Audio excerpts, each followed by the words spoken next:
Hola chicos, ¿cómo andan? Buenos días. Pueden tomar asiento si quieren. Bueno, hoy día vamos a ver un tema bastante interesante. Yo ya había mandado material a ustedes, que es este material que ustedes tienen acá. Es el tema estructuras. Ustedes, como verán en la fotocopia, está incompleto esto porque nosotros debíamos justamente completarlo en la clase presencial. Nosotros vamos a tener justamente una clase ahora presencial para que yo explique y ustedes vayan completando estos dibujos. Y de paso vamos a ir entendiendo justamente todo lo que es estructuras y los tipos de esfuerzos.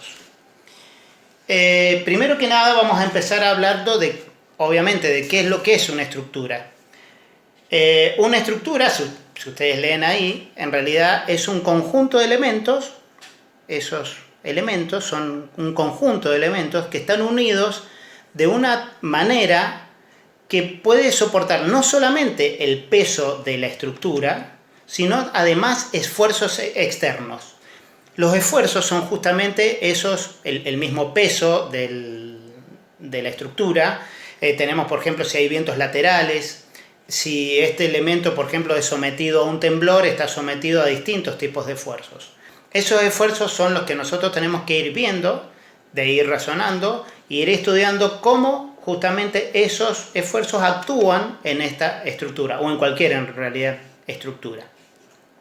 Entonces, uno de los esfuerzos que vamos a ir hablando, que vamos a hablar, es justamente el esfuerzo de compresión, que es el primero que ustedes tienen acá, el esfuerzo de compresión.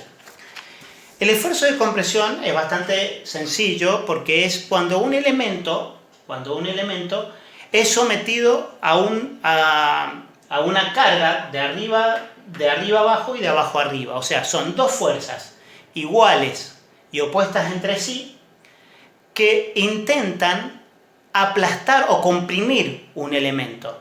Si nosotros vemos que este elemento, pongámosle que ese elemento es de plastilina, no deberíamos tener en una estructura algo parecido a la plastilina, pero pongámosle que ese elemento es plastilina.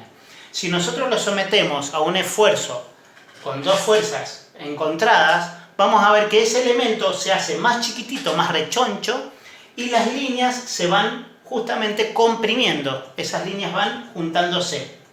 A eso nosotros le vamos a llamar esfuerzo de compresión, cuando hay dos fuerzas que intentan comprimir un elemento, pero ojo, nosotros no podemos hacer, por ejemplo, una columna, una zapata de plastilina porque no serviría. Justamente, nosotros si queremos hacer un esfuerzo de compresión, nosotros podemos aplastar este elemento y esto lo va a resistir. Entonces, un elemento es bueno a la compresión cuando no se comprime. Entonces, esto es un buen elemento a la compresión. ¿Cuáles son los elementos típicos para la compresión? Por ejemplo, podemos usar piedra, podemos usar cemento, son excelentes elementos para la compresión, la piedra y el cemento. Entonces, vayamos otra vez al dibujo que nosotros tenemos y ustedes tienen en el papel, que tienen que completar ahora justamente. Nosotros tenemos un trencito, el cual está sometiendo un esfuerzo al puente que nosotros vamos a tener que diseñar en este momento. Entonces, vamos a diseñar justamente un puentecito. Vamos a diseñar justamente un puentecito que vamos a hacer, por ejemplo, en la viga principal.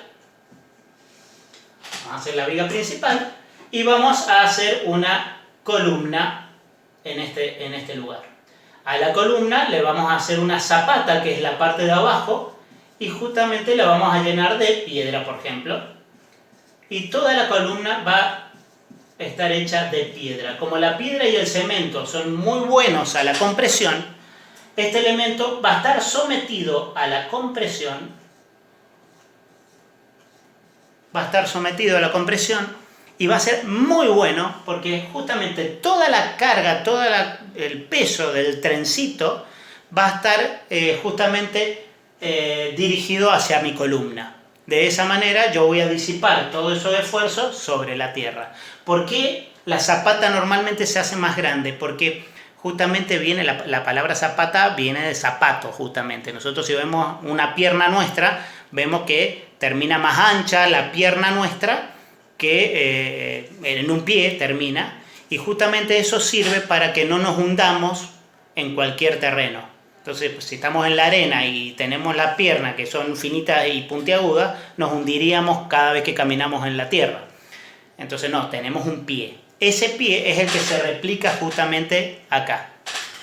Entonces, este es el esfuerzo de compresión. Es cuando dos fuerzas iguales y opuestas entre sí intentan aplastar. Ahora pasamos al esfuerzo de tracción. El esfuerzo de tracción fíjense que es casi idéntico al esfuerzo de compresión, pero en este caso es completamente al revés. Si ustedes ven la definición de compresión, van a ver que es dos fuerzas iguales y opuestas entre sí tratando de aplastar un elemento. En este caso es al revés. Es dos fuerzas iguales y opuestas entre sí tratando de estirar un elemento. Si yo tomo un elemento, por ejemplo, de goma, ¿sí? Yo tengo un elemento de goma y yo lo estiro, ustedes van a ver que el elemento que yo acabo de tomar, justamente lo que hago es estirarlo. Y van a ver que las líneas se van separando. Entonces, cada vez que nosotros veamos las líneas separadas, vamos a decir que tenemos un esfuerzo de tracción. Cuando las líneas empiezan a juntarse, vamos a decir que tenemos un esfuerzo de compresión. En este caso, justamente, esto no sería un buen elemento a la tracción. ¿Cuáles son los elementos estructurales normalmente que conocemos a la tracción? Son, por ejemplo, los tensores. Los tensores son, y hay muchas vigas que funcionan también a la tracción, pero los tensores normalmente están funcionando a la tracción. Entonces, pongamos en el caso de que nosotros estamos haciendo una carpa. Tenemos un parante principal y los lienzos laterales. Si esos lienzos fuesen de algo que se estira, el palo de la carpa nos va a hacer este juego, y si hay un viento de este lado, nos lo va a tirar todo para el lado contrario. Entonces, el esfuerzo de tracción, un elemento es bueno a la tracción cuando justamente no se estira. Entonces vamos a hacer ahora un puente, porque ahora tenemos un problema sobre la luz que tiene el puente. En realidad pasan barcos. Entonces no podemos poner la columna en el medio como habíamos hecho recién. No lo podemos hacer. ¿Por qué? Si no, chocarían todos contra esa columna. Entonces los ingenieros se pusieron a pensar, y los arquitectos también. Dicen, ¿cómo podemos solucionar esto? Entonces lo que hicieron fue lo siguiente. Transferir el peso del tren, transferirlo a unas columnas, pero que estén afuera del agua. Entonces podemos poner, por ejemplo, una zapata de este lado, hacer una columna acá, una zapata de este lado, hacer una columna de este lado, acá colocar algo que se llama muerto o contrapeso, acá colocar otro muerto o contrapeso de este lado, y lo que vamos a hacer es, vamos a intentar de que salga siempre derechito el puente, y vamos a ver que nosotros con un tensor o una cosa que no se estira, colocarlo de esta manera.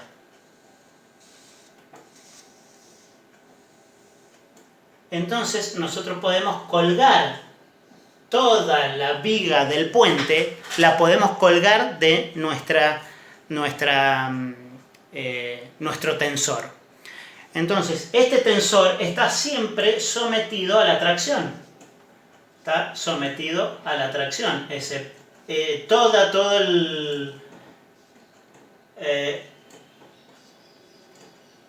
Por ejemplo, el tensor está todo sometido a la tracción. Pero justamente lo que está haciendo en realidad es que el esfuerzo que me está haciendo el trencito lo transfiere a las columnas. Entonces las columnas vuelven a estar sometidas a la compresión. Las columnas están sometidas a la compresión y los tensores están sometidos a la tracción. Entonces esto se llama puente colgante normalmente, en donde puede tener, por ejemplo en el caso de San Francisco, en el caso del puente de San Francisco, ustedes van a ver que hay dos zapatas, dos columnas muy importantes que están puestas en el medio del mar o del río, y justamente lo que hacen, Cacheuta podemos ver igual, pues esas dos columnas salen del río y tenemos que viene desde la costa el tensor, pasa por la columna, vuelve a bajar hasta el puente, sube hasta la otra columna y baja en la otra costa. Entonces, con solamente dos columnas han hecho que una luz inmensa, una luz, le vamos a llamar luz, a un lado de la costa hasta el otro lado de la costa, a eso le vamos a llamar luz.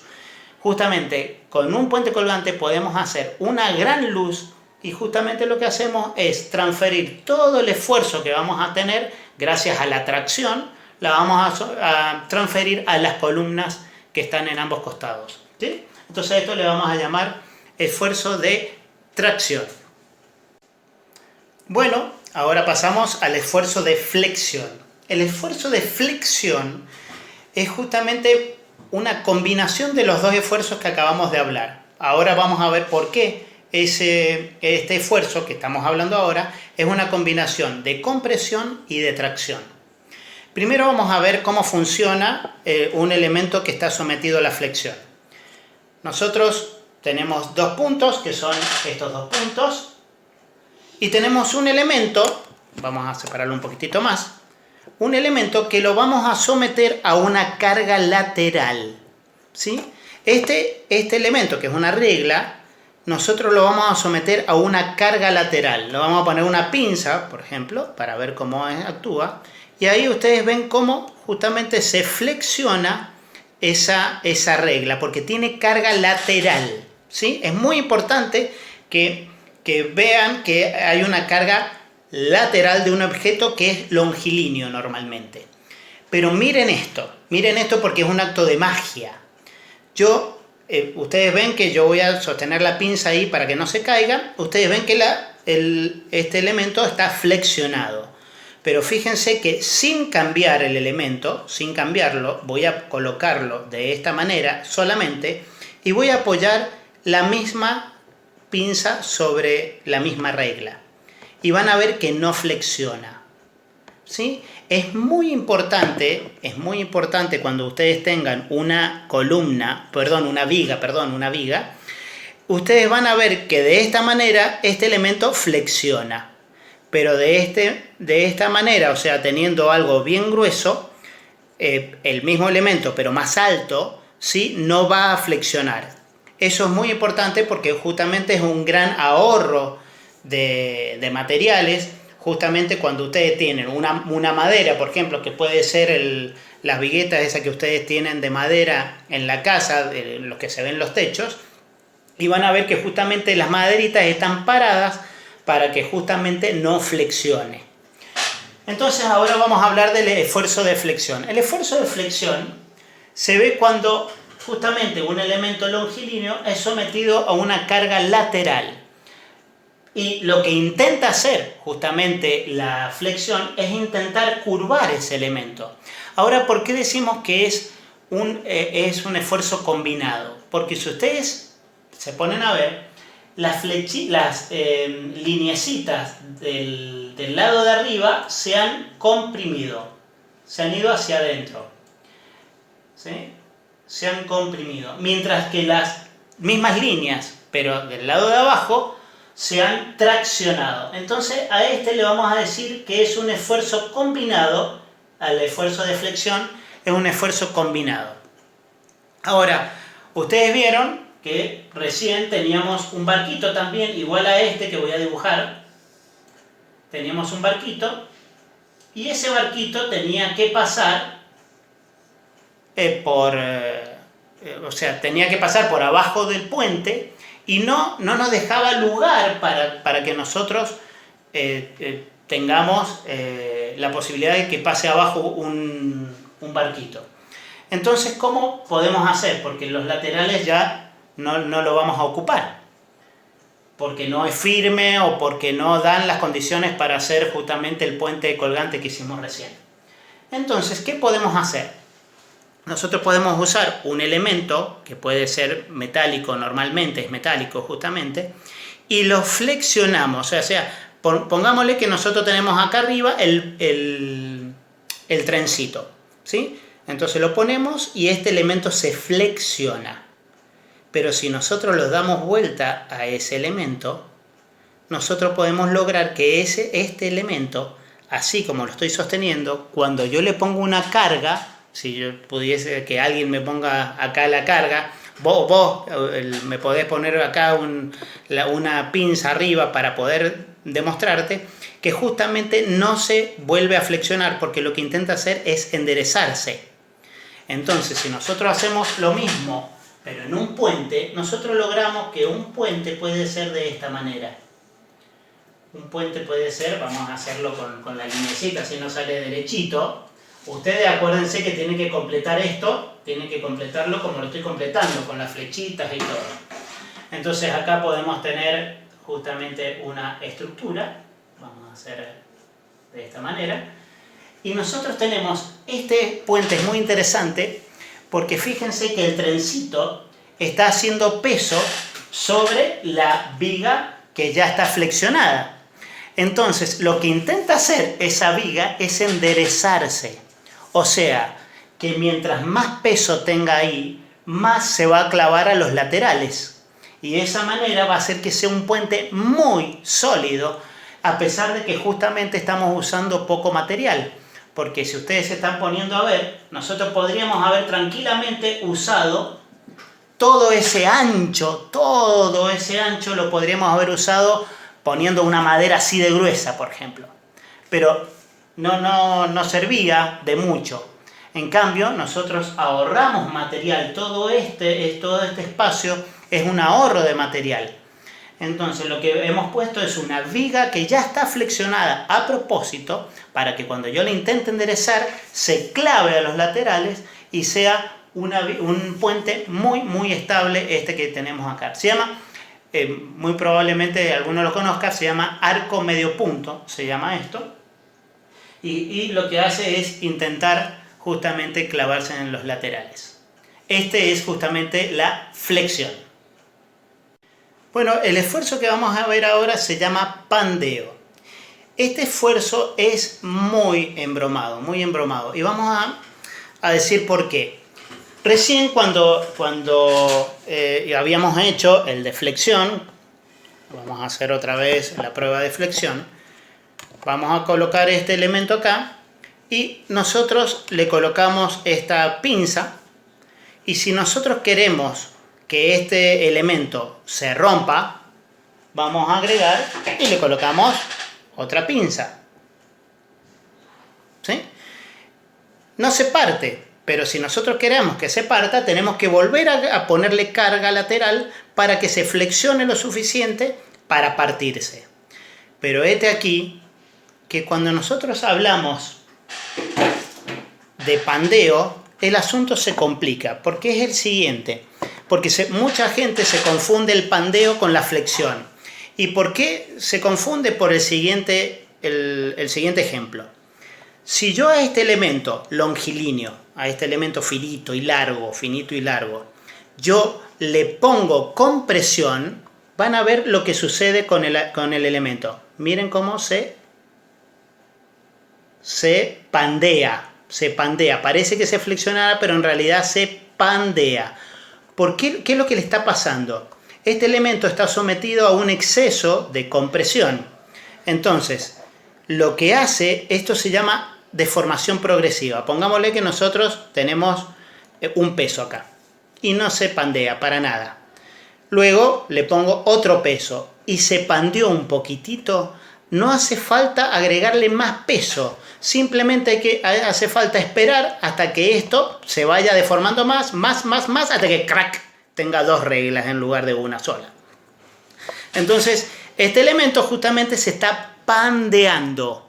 Y el pandeo es muy embromado.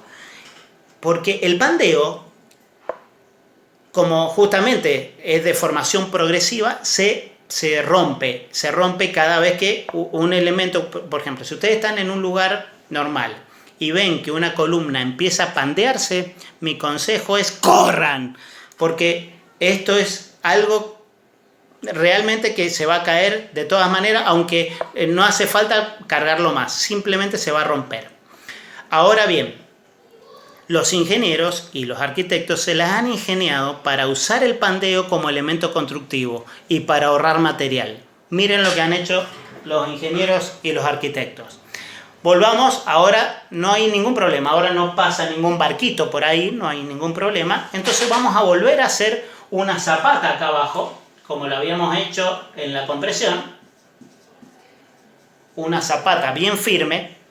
Acá vamos a hacer un elemento de unión y van a hacer esto. Van a agarrar una columna y la van a pandear a propósito. Y van a poner una columna acá. Bueno, a ver si me sale un poquito mejor. Una columna ahí. Y otra columna acá. Bueno, no me gustó cómo salió.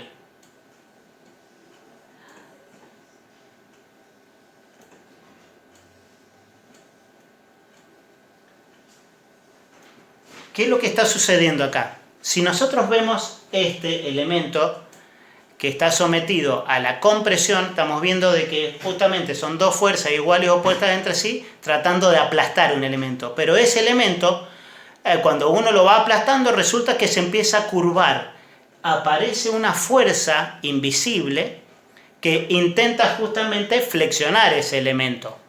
¿Sí? No es esfuerzo de flexión, es esfuerzo de pandeo. Pero cuando hacen este juego, justamente acá hay una fuerza invisible que es neutralizada con otra fuerza invisible de este lado. Entonces las dos fuerzas se juntan en el medio se juntan esas dos fuerzas y lo que hace se anulan entre las dos. De esa manera, todo el... Vamos a hacerlo acá abajo, a ver si yo hago el dibujo acá abajo, si se nota. Si ustedes ven este elemento,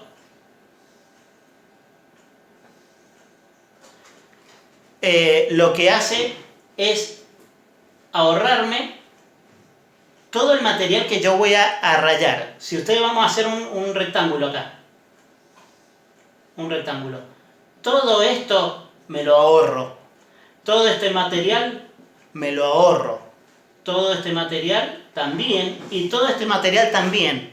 Entonces, usar un tipo de esfuerzo que es muy complejo porque justamente es de deformación progresiva, lo que hacen es anular esas dos deformaciones progresivas y dejarlos en un punto. Si ustedes ven, han visto la torre CN, por ejemplo, que es esa finita y larga, ustedes van a ver que justamente lo que tiene, toda la columna está justamente pandeada a propósito para ahorrar material. Este se llama esfuerzo de pandeo. Bueno, ahora estamos con el esfuerzo de torsión. El esfuerzo de torsión es cuando acá tenemos una fuerza y otra fuerza, pero actúan en direcciones contrarias. Justamente lo que está intentando hacer es justamente retorcer, hacer como si nosotros estrujáramos un trapo. Entonces vamos con una fuerza hacia un lado y con la otra fuerza hacia el otro lado. Entonces a esto le vamos a llamar esfuerzo de torsión. Existe esfuerzo de torsión en muchas estructuras, pero generalmente ustedes lo van a ver torsionado como si fuese una escalera caracol, por ejemplo. Pero la torsión en realidad existe, por eso ustedes tienen ahí en el apunte de ustedes tienen un tornillo. El tornillo justamente se llama tornillo porque está torsionado. Lo que intento es justamente hacer un esfuerzo con el destornillador, tratando de... Acá está el tornillo. Hacen una flechita, de este lado y del otro lado. La vamos a hacer acá en la punta de ustedes, donde vamos a hacer una flecha. Ya se los voy a mostrar. Bueno, no es muy bonita, pero bueno, es una flecha hacia un lado y la otra flecha hacia el otro lado. Lo que hace es, justamente no coinciden en una línea, está muy aclarado ese punto porque el esfuerzo que viene sí va a coincidir en una línea y cambia. Entonces, el esfuerzo de torsión es cuando nosotros tenemos dos fuerzas no coincidiendo en una línea y lo que hace es tratar de retorcer un elemento. Ese es el esfuerzo de torsión. Bueno, y por último vamos a hablar del esfuerzo de corte. El esfuerzo de corte también es otro de los esfuerzos muy complicados de encontrar en una estructura. Se da normalmente en la unión de una viga con una columna, se da un esfuerzo de corte. ¿De qué se trata el esfuerzo de corte? Es cuando dos fuerzas iguales y opuestas entre sí coinciden en una línea, a eso le vamos a denominar esfuerzo de corte. Y justamente ustedes tienen una tijera ahí, y yo también tengo una tijera, y ustedes tienen dibujada ahí una tijera, en donde justamente lo que vamos a ver es cómo funciona el esfuerzo de corte. Eso nosotros estamos viendo ahí, la cuchilla, la estamos viendo como una va hacia abajo y la otra va hacia arriba. Este que va a ser el papel, cualquier elemento que esté entre estas cuchillas, justamente va a cortarse. Pero no corta porque esto tenga filo. Esto no tiene filo. Hay mucha gente que dice que las tijeras cortan porque tienen filo. No. Las tijeras normalmente no tienen filos, y si son escolares mucho menos, no tienen filos. Pero ustedes se van a ver, tiene un pequeño, pero nada, si ustedes quieren comer un asado con esto se van a morir de hambre. O sea, no corta la tijera porque tenga filo, corta porque justamente está sometido a esfuerzo de corte, cuando hay dos elementos moviéndose en dirección contraria y coinciden en una línea. Entonces, todo elemento que se interponga ahí va a ser cortado o seccionado, ¿sí? Ese es el esfuerzo de corte. El esfuerzo de corte es bastante complejo encontrarlo en una estructura. De todas maneras, cuando estemos personalmente, vamos a ver cómo justamente entre una columna, una viga o una columna puesta sobre otra columna, una columna arriba de otra columna y en el medio de una viga, también sucede un esfuerzo de corte que justamente hay que tratar de evitar por todos los medios los esfuerzos de corte en las estructuras, porque justamente cualquier elemento que esté metido entre medio es seccionado. Ese se denomina esfuerzo de corte. Bueno, para cerrar va algunos secretos. Es algo que quede entre nosotros en realidad. La mejor estructura que podemos nosotros llegar a hacer es el triángulo. El triángulo es una de las formas geométricas más estables que existen. Si ustedes ven las pirámides de Egipto, por ejemplo, justamente son triángulos, por donde lo miren son triángulos. Entonces, ¿qué sucede cuando no tenemos, en una estructura no tenemos triángulos? Acá tenemos, ustedes tienen dos columnas que están completamente paralelas, con el piso y el techo, que es una viga, y están también paralelos. Entonces van a ver lo que sucede. Indefectiblemente, por más que yo ajuste muchísimo a estos tornillos, lo ajuste, siempre va a haber este movimiento. Este movimiento, que se llama movimiento del paralelogramo, ¿sí? Esto va a existir aunque yo ajuste o suelde, siempre va a existir este movimiento. Entonces, justamente para evitar este movimiento, vamos a colocarle dos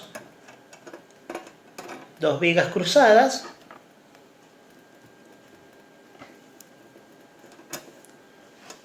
Dos vigas cruzadas. Ahí.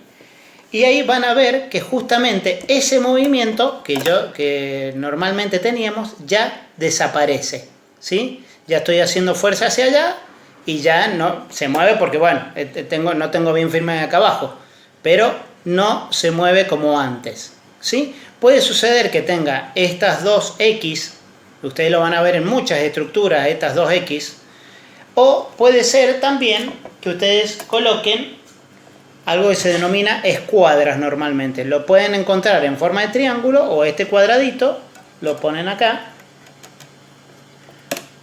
Y lo que hace justamente ese cuadradito es que cuando yo peche hacia allá, estas X que yo he marcado ahí, una está actuando a la compresión y la otra está actuando a la flexión. Lo mismo le pasa a las vigas en diagonal que he puesto acá. Estas vigas en diagonal, justamente cuando yo empujo hacia allá, esta viga está sometida a la compresión, mientras esta viga está sometida a la tracción.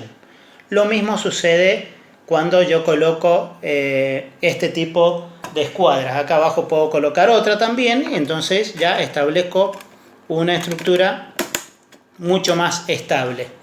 Esto es una manera de hacer un poco más estable esta estructura.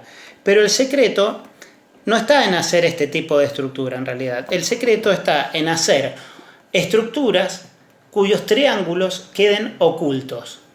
Ahora justamente voy a pasar algunas imágenes de algunas estructuras, como por ejemplo las torres Kio. También podemos hablar de la torre de Pisa. La torre de Pisa, a pesar de que parece que está inclinada, obviamente que está inclinada, perdón, pero hay toda una estructura que hicieron para que justamente no se cayera, porque en un momento dado cerraron la torre de Pisa porque corría peligro de colapsarse. Entonces hicieron toda una estructura para poder mantenerla en esa posición, siempre formando un triángulo, y ese triángulo no se ve. La idea es que justamente nosotros hagamos estructura o intentemos hacer estructuras cuyas imágenes justamente, cuyo triángulo, cuya estabilidad esté oculta. Entonces, bueno, hay muchos tipos de estructuras, la que estamos viendo, y lo que tratamos de hacer es que justamente toda esa estructura quede, todo ese triángulo, toda esa parte de estabilidad quede oculto de alguna manera. Bueno, acá termina las clases de estructuras. La idea es justamente empezar un proyecto, el cual va a empezar la semana que viene, así que vayan preparándose, vayan consiguiendo materiales, vayan consiguiendo este tipo de materiales también lo pueden conseguir. Pueden conseguir palitos de brochet o algo por el estilo, papeles de diario, son muy utilizados. La semana que viene venimos con proyectos. Nos vemos, chicos, y que tengan una linda semana. Chau, chau.